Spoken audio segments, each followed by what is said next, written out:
Sa isang liblib at walang tao na isla, kumakalat ang kawalan ng pag-asa. Isang practitioner ang nagmumungkahi na magtago sila sa isang lugar upang maiwasan ang panganib mula sa mga demonyong hayop na pumapatay sa mga malalakas na cultivators. Nagsisisi siya kung bakit hindi siya pumasok sa hotel, isang mas ligtas na lugar. Nang biglang magpasya ang practitioner na lumabas at sumuko sa demonyong hayop, hindi niya napansin na nasa likuran niya na ito at bigla siyang kinain ng halimaw, at pagkatapos isang karakter na si Yutong ang biglang umatake sa demonyong hayop na nagligtas sa natitirang practitioner. At isang mabilis na attack mula kay Yue Qianyan ang nagpatuloy sa laban. Sinasabi ni Yue Qianyan na hindi pa siya maaaring mag-relax dahil may isa pang kalaban, ang Bo Mai Be, na nasa kanyang likuran. Sa akala ng natitirang practitioner, tapos na ang lahat ng panganib. Pero biglang may isang energy beam na nagmula kay Nit na tumama sa practitioner, tagos sa dibdib na naging sanhi ng pagkamatay nito. Ang karakter na si Jingshan ang nagsabi na hindi pa sila umabot sa tamang oras. Dumating si Nit at sinabihan ang tatlong practitioner na espesyal sila.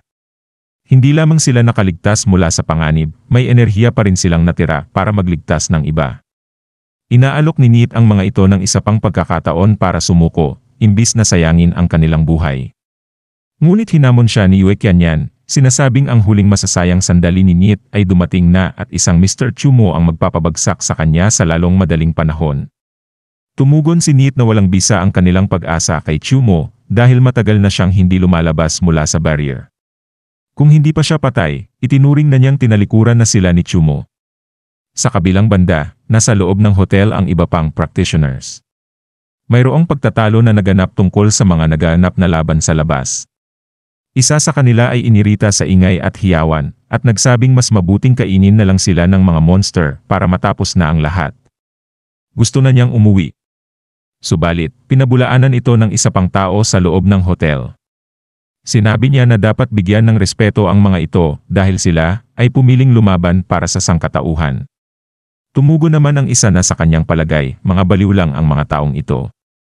Binanggit niya na kahit ang pinakamalakas na savior na si Chumo ay natrap at hindi alam ang kalagayan. Ano pa ang punto ng kanilang pagkamatay kung tao mismo ay nabigo? Wala raw magpapasalamat sa kanila kahit sila'y mamatay sa laban. Biglang lumipat ang eksena sa gitna ng labanan. Si Nit ay nagyabang at tinukoy na ang dalawang kasamahan ni Jingshan ay malapit ng mamatay. Si Jingshan habang tinatanggihan ni Nit ang kanyang awa at nagbabala na hatulan na ang kanilang mga kasalanan at ito'y sentensyang kamatayan. Sa hindi inaasahang pagkakataon, may malakas na pagsabog na nanggaling sa loob ng barrier. Nagulat si Nit at napansin ni Jingshan na nasira ang barrier. Lumitaw si Chumo mula sa pagsabog. Sa pagdating ni Chumo, nagulantang si Nit at nagduda sa kanyang kakayahang manalo sa isang tuwirang laban. Nagdesisyon siyang gumamit ng Ghost Concealment para magtago.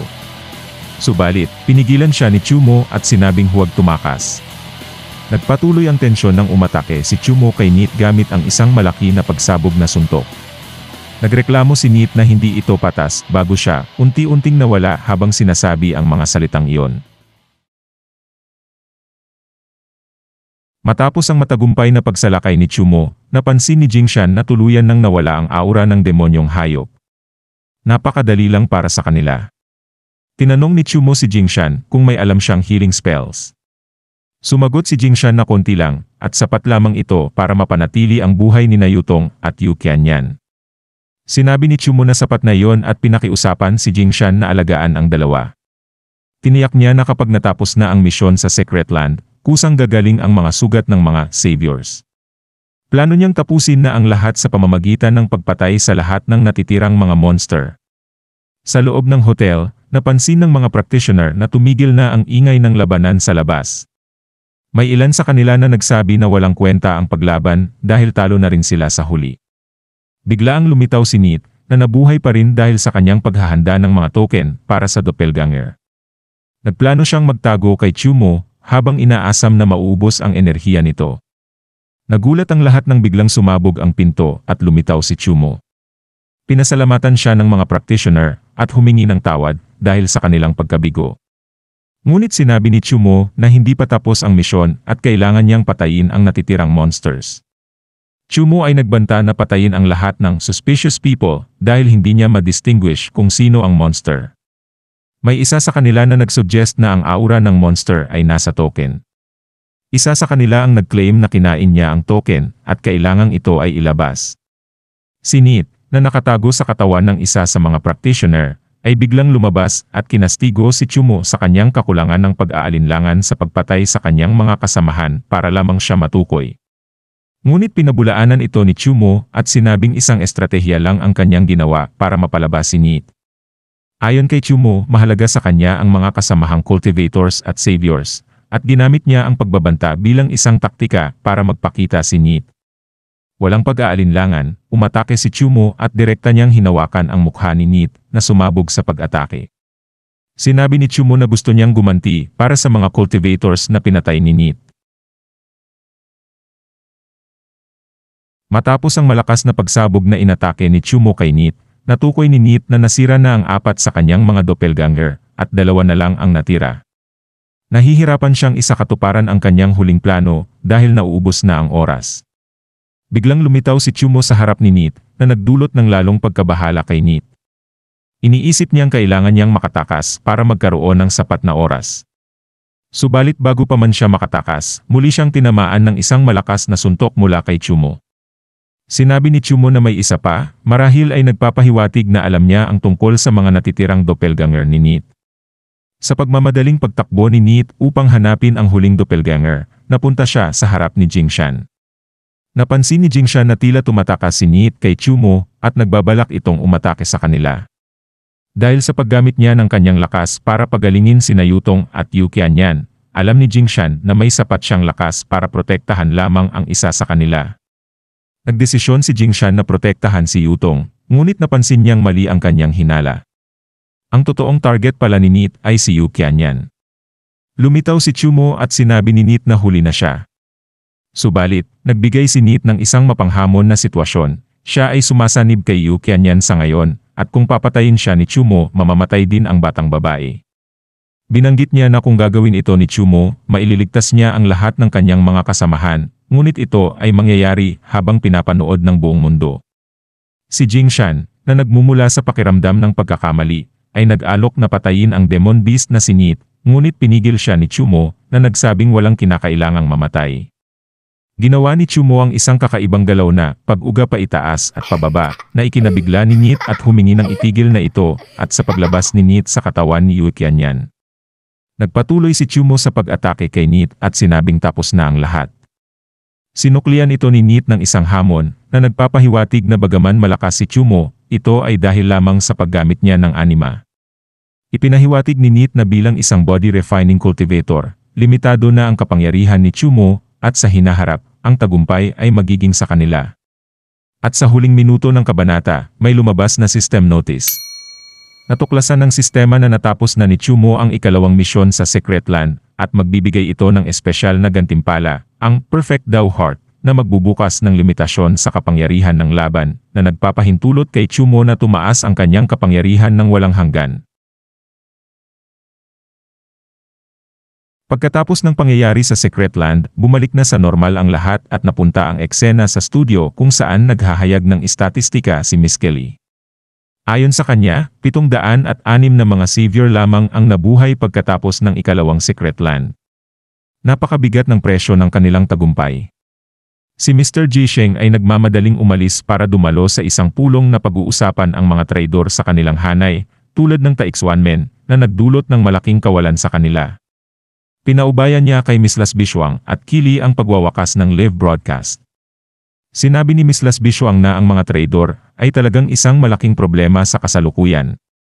Ngunit binanggit ni Mr. Jisheng na ang pinaka-nakakabahalang bagay ngayon ay ang nalalapit na tunggalian sa pagitan ni Chumo at ng grupo ni Lee. Sa gusali ni Chairman Lee, nag-uusap sila ng kanyang tauhan tungkol sa kawalan ng suporta mula sa iba't ibang sect ng mga cultivator na kaugnay nila. Sa kabila ng lahat ng tulong na ibinigay nila, tumakas at nagtago ang mga ito ngayong may problema. Biglang dumating ang isang envoy mula sa Group Alliance na nagpapakita ng kanyang kakayahang makapasok sa pribadong tahanan ni Chairman Lee. Pinatahimik ni Chairman Lee ang kanyang tauhan at sinabing ang envoy ay nandoon para tulungan sila sa krisis. Ipinabatid ng envoy ang final na desisyon ng grupo patungkol kay Chairman Lee. Mayroong ilang presidente ng grupo na gustong magretiro si Chairman Lee, ngunit nakuha niya ang karamihan ng boto para manatili. Ayon kay Chairman Lee, mas nababahala ang grupo sa eksistensya ni Chumo kaysa sa kanya. Ang plano ng envoy ay simple, magtatago si Chairman Lee habang isinasagawa ang isang formal na investigasyon sa Lee's group. Tutulungan siyang itago ang mahahalagang impormasyon at matapos ang ilang buwan, malilimutan na siya ng publiko. Pagkatapos ng isang taon, pwede na siyang bumalik at ituloy ang kanyang buhay. Pero may isa pang problemang kinakaharap, Chumo. Ayon sa envoy, hindi ito dapat problemahin ni Chairman Lee dahil ang kaaway ng grupo ay tiyak na magkakaroon ng masamang kapalaran. Sa bahay ni Yutong, nagpunta si Chumo kay Ere bilang paghingi ng tawad. Dinala niya ang pagkain na inakala niyang makakapagpasaya kay Ere. Subalit hindi ito sapat para kay Ere na nagalit dahil sa mga nangyaring karanasan sa kamay ni Chumo. Gusto ni Ere ng malaking lobster bilang kompensasyon. Sinabi ni Chumo na wala siyang pera at kailangang maghintay hanggang magising si Yutong para bumili ng lobster. Imbes, inalok niya si Ere na manood ng recorded video mula sa Secret Land. Napansin ni Ere ang mga plano at pagkakamali sa video, kaya tinanong ni Chumo kung matutulungan siya ni Ere na hanapin ang natitirang 12 na halimaw sa mundo. Sa proseso, nabunyag kay Chumo ang mga iniisip ni Ere dahil sa pet bond function ng Seinen system. Natakot si Ere at biglang naging mas matino ang kanyang pakikitungo kay Chumo. Sa huli, masaya na si Ere sa chicken drumsticks na inalok ni Chumo kaysa sa lobster. Tumanggap ng notifikasyon mula sa system na tumaas ng isa ang favorability ni Ere kay Chumo na nagpapakita na naging epektibo ang paghingi niya ng tawad at ang kanyang alok na pagkain. Sa episode na ito, bumaba si Yutong mula sa kanyang kwarto matapos na amoy ang masarap na pagkain. Tinanong ni Chumo kung hindi ba siya magpapahinga pa. Sinagot ni Yutong na hindi na siya makakatulog lalo na't nakapanood siya ng mainit na balita tungkol sa Lee's group. Nalaman niya na nawawala ang chairman ng Lee's group at kahit under investigation ito, mukhang inuunti-unti lang ang proseso. Galit na galit si Yutong dahil sa pagtataksil ng chairman sa sangkatauhan at sa pagpatay sa maraming saviors. Dahil dito, nawalan siya ng gana kumain. Habang nag-enjoy si Ere sa pagkain, naisip niyang nawala na ang kanyang lobster. Pinansin ito ni Yutong at tinukoy na tila walang pag-aalala si Ere kahit marami na ang namatay sa kanilang grupo ng mga monster. Pinaliwanag ni Ere na hindi niya mga kaibigan ang mga high-level monsters at handa siyang tumulong kay Chumo na hanapin ang mga ito. Tinanggap ni Chumo ang tulong ni Ere at binanggit na kailangan nilang magkaroon ng matibay na ebidensya laban sa Lee's group para malaman ang totoong nangyari sa kanyang kapatid na kasalukuyang nasa koma.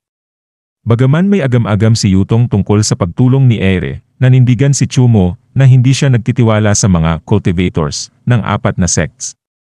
Nag-usap din sila tungkol sa Daluoshan, na dating pinakamalakas na sect ng mga cultivators. Ayon kay Chumo, may koneksyon ang Daluoshan sa invasion ng mga monster at sa pagkakaroon ng Secret Land. Napansin din niya na tila sinadyang patayin ang mga saviors sa Secret Land at hindi siya nakakuha ng anumang Destiny Coin, kahit siya ang nagdala ng pinakamalaking tulong. Ang priority ni Chumo ngayon ay talunin ang Lee's group at handa siyang imbestigahan ang kahinahinalang mga pangyayari sa Secret Land. Samantala sa ibang lugar, makikita natin ang isang chef na nagluto para sa isang monster. Hindi masiyahan ang monster sa pagkain at bigla na lamang iminungkahi ng halimaw na ang masarap ay ang chef na nagpapahiwatig na gusto niya kainin ito. Sa susunod na eksena, makikita ang mga tauhan na nag-uusap tungkol sa katawan ng chef. Ipinahiwatig na ito ay ang ikatlong katawan na kanilang nakita ngayong araw. Dahil sa pagkamatay ng 2 leader ng mga monster sa Secret Land, nagwala ang Master Demon Beast. Samantalang si President Lee ay namumuhay ng masarap, ang kanilang mga tauhan ay naiipit sa pagitan ng mataas na sweldo at panganib mula sa mga monster. Bigla may isang lalaki ang lumapit sa mga tauhan at nagtanong kung nasaan ang tinutukoy nilang Demon Beast. Inirekomenda ng personnel na pumunta siya sa operasyon para sa elektronikong mapa. At biglang napansin ng personnel si Chumo na nagsasabing magdadala lang siya ng pagkain. At dito na po muli natatapos ang yugtong ito. Maraming salamat po. Huwag pong kalimutan mag-like at mag-subscribe para sa mga susunod na kabanata. Hanggang sa muli.